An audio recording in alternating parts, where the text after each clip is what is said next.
జెడ్బీ9 news కి స్వాగతం. రామగుండం నియోజకవర్గంలో డైవర్షన్ పాలన నడుస్తుందని, అభివృద్ధి జపంతో కూల్చివేతలు పర్వం సాగుతోందని, చిరు వ్యాపారులకు ఎలాంటి ప్రత్యామ్నాయం చూపకుండా దుకాణాలు కూల్చివేతలు చేయడంతో వారి జీవితాలు రోడ్డున పడ్డాయని రామగుండం మాజీ శాసనసభ్యులు, పెద్దపల్లి జిల్లా బీఆర్ఎస్ పార్టీ అధ్యక్షులు కోరకంటి చందర్ అన్నారు.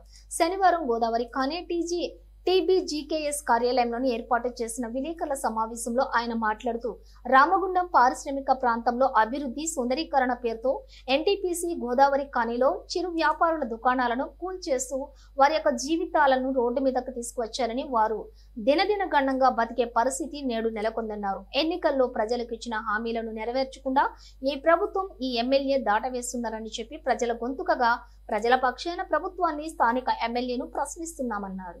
బిల్డింగ్లు కట్టుకున్నారు, అప్పుడు కూడా పర్మిషన్లు ఇచ్చారు. మాజీ మేయర్ గారు అని ఇంకా కొంతమంది నాయకులని నిన్నటికి నిన్న కూరుస్తాము.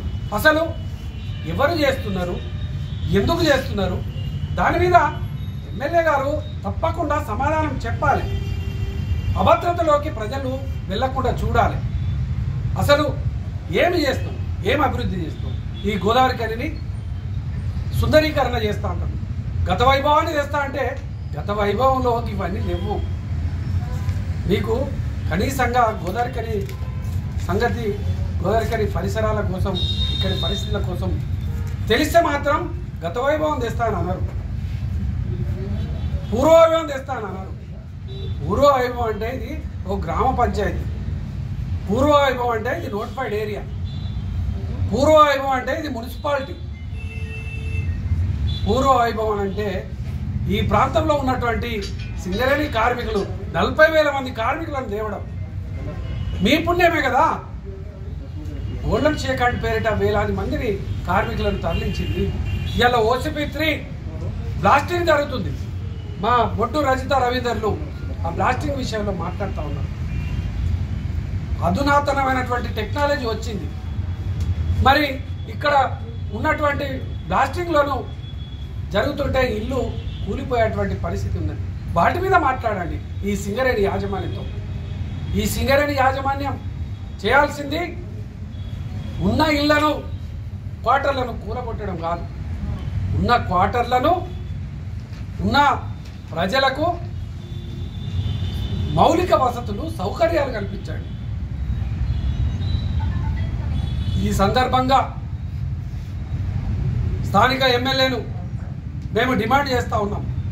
ప్రజల పక్షాన, బీఆర్ఎస్ పార్టీ పక్షాన మీరు ఎన్నికల సమయంలో ఇచ్చినటువంటి హామీలను ఎప్పటి వరకు నెరవేరుస్తారు? మా మహిళలకు 2,500 ఎప్పుడు వేస్తారో చెప్పండి. 4,000 రూపాయలు వృద్ధులకు ఎప్పుడు వేస్తారో చెప్పండి. ఇలా రైతులకు మీరు పంట పొలాల కాడికి వేయరు అన్నాడు, 15,000 రూపాయలు ఇస్తా అన్నారు, 12,000 ఇస్తున్నాం, దానికి క్షమాపణ చెప్పండి. లేదా 15,000 రూపాయలు తప్పకుండా మీ ముఖ్యమంత్రితో మాట్లాడి వేయించండి. మీరు తప్పించుకోవాలని చూస్తే ప్రజలను మిమ్మల్ని విడిచిపెట్టారు. తప్పించుకోవాలని ఇచ్చిన హామీల నుంచి వెళ్ళి తప్పించుకోవాలని చూస్తే బీఆర్ఎస్ పార్టీ కూడా విడిచిపెట్టదని సందర్భంగా తెలియజేస్తా ఉన్నాను. రామగుండం నియోజకవర్గంలో డైవర్షన్ పాలన నడుస్తూ ఉన్నది. ఎన్నికల సమయంలో ఇంటింటికి అభయాస్తం హామీలు, 6 గ్యారంటీలు, 6 హామీలు, 13 గ్యారంటీలు ఇచ్చినటువంటి కాంగ్రెస్ ఎమ్మెల్యే రాజ్ ఠాకూర్ మక్కన్ సింగ్ ఈరోజు సంవత్సర కాలంలో ప్రజలు ఇచ్చిన హామీలను నెరవేరుస్తారు అని ఎదురు చూసిండ్రు. సంవత్సరం అయింది. అసలు హామీల ఊసే లేకుండా అభివృద్ధి అనే ఒక జపంతోని, కూల్చివేతల పర్వంతోని చిరు వ్యాపారస్తులను ఈరోజు రోడ్ల మీద దినదిన గండంగా బ్రతికేటువంటి పరిస్థితిని తెస్తూ ఉన్నారు. ఎన్టీపీసీలో చిరు వ్యాపారస్తులను కూల్చేసిర్రు, షాపులను. ఇప్పటి వరకు ఎండకు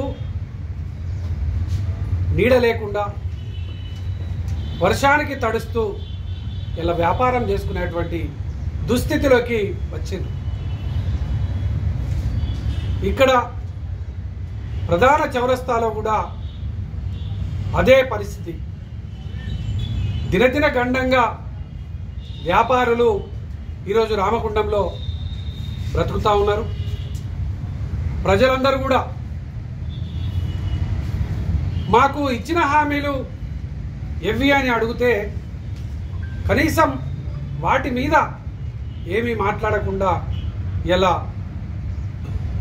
పరిపాలన చేస్తున్నారు, డైవర్షన్ పాలన చేస్తున్నారు ఈరోజు రామగుండం నియోజకవర్గంలో. అందుకే ప్రజల పక్షాన,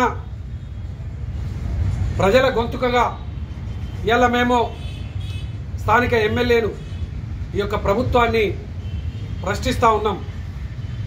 ఆనాడు మీరు 2500 రూపాయలు మహిళలకు నెలకు ఇస్తా అన్నటువంటి మహాలక్ష్మి పథకం ఏమైంది? మహిళల ఓట్లను దండుకోవడం కోసం ఆ రోజు హామీలు ఇచ్చి, ప్రమాణాలు చేపించి, దరఖాస్తులు తీసుకొని, దండాలు పెట్టి, ఏడుపులు పొడబొబ్బలతోని గెలిచిన తర్వాత ఇచ్చిన హామీలను మీరు ఎందుకు ప్రశ్నిస్తలేరు? అసెంబ్లీలో ఎందుకు మాట్లాడతలేరు? మీ ముఖ్యమంత్రి గారిని ఎందుకు నిలదీస్తలేరు? 4000 రూపాయలు వృద్ధుల దగ్గరికి వెళ్ళి అవా మీకు 4000 వస్తాయని చెప్పేసి దండం కాళ్ళు మొక్కుతిరి. మరి ఆ 4000 అడిగితే ముసలోళ్లను కనీసంగా పట్టించుకుంటూ లేకపోతుంది. 15000 రూపాయలు రైతు బంధు బంద్ అవుతుంది, రైతు భరోసా కింద ఇస్తామని చెప్తుంది. సంవత్సరం గడిచిపోయే. మొదటి సంవత్సరం కేసీఆర్ గారు ఇచ్చిన రైతు బంధు 5000 రూపాయలు ఇచ్చారు. ఇప్పుడు 12000 ఇస్తామని చెప్పేసి మాట్లాడుతూ ఉన్నారు. ఈ తెలంగాణ రాష్ట్రంలో రైతుల నుంచి తిరుగుబాటు తప్పదు, మహిళల నుంచి తిరుగుబాటు తప్పదు, వృద్ధుల నుంచి తిరుగుబాటు తప్పదు. యువతులకు స్కూటీలు ఇస్తామనంటే ఎలా మర్చిపోతుంది? వాటి మాటే లేదా? మరి ఏ హామీని నెరవేర్చారు? వేరే వేరే రాష్ట్రాలలోకి వెళ్ళేమో హామీలని నెరవేరుస్తున్నామంటారు.